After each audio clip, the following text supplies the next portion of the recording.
გამგებლებთან და მერებთან პრემიერ-მინისტრის შეხვედრას პარტია ნაციონალური მოძრაობა გამოეხმაურა. ირაკლი ღარიბაშვილის განცხადებას იმის თაობაზე, რომ ქობულეთის მუნიციპალიტეტის გამგებელი წარმატებულად მუშაობს, პარტიაში არ ეთანხმებიან.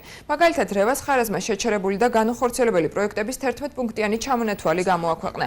მისი ინფორმაციით, მუნიციპალიტეტს 2014 წლის ბიუჯეტში 16 მილიონი ლარი ინფრასტრუქტურული სამუშაოებისთვის იყო გათვალისწინებული, საიდანაც 6 მილიონი ნაშთის სახით 2015 წლის ბიუჯეტში გადმოვიდა. ოპოზიციონერის შეფასებით გამგეობაში კორუფციისა და ნეპოტიზმის ფაქტებმა იმატა. პარტია ქართულ ოცნებას დაპირებების შეუსრულებლობასაც ახსენებს და შეჩერებული პროექტების გაგრძელებას ურჩევს. ვისაუბრეთ ხარვეზებზე, ვისაუბრეთ პროცედურებზე. ძალიან კარგი სამუშაო შეხვედრა იყო. მთლიანობაში ყველა გამგებელი, მერი, გუბერნატორი არის ძალიან მოწოდებული, მოწადინებული, რომ ყველა ეს ხარვეზები თუ რაიმე დაფიქსირდა ამ პერიოდის განმავლობაში მაქსიმალურად მოკლე პერიოდში იქნას აღმოფრვილი, მოგვარებული.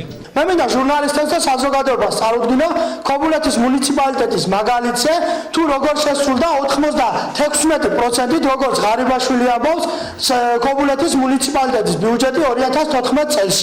თქვენ ჟურნალისტებმა მით უმეტეს ძალიან კარგად იცით იმ შეჩერებული პროექტებისა და იმ კორუფციის, იმ ნეპოტიზმის შესახებ, რაც მარტო ქობულეთის მუნიციპალიტეტში კი არა, მთელ საჭარაში ხდება. მე მინდა ბატონო პრემიერო შეგახსენოთ ის დაპირებები, რომელიც ბატონმა ივანიშვილმა დაპირდა წინა საარჩევნო და არჩევნების შემდეგაც როცა ხელისუფლებაში მოდით თქვენ ყოველდღიურად პირდებით იპოთეკარებს, დღეს იპოთეკარები კიდე ქუჩაში დგანან.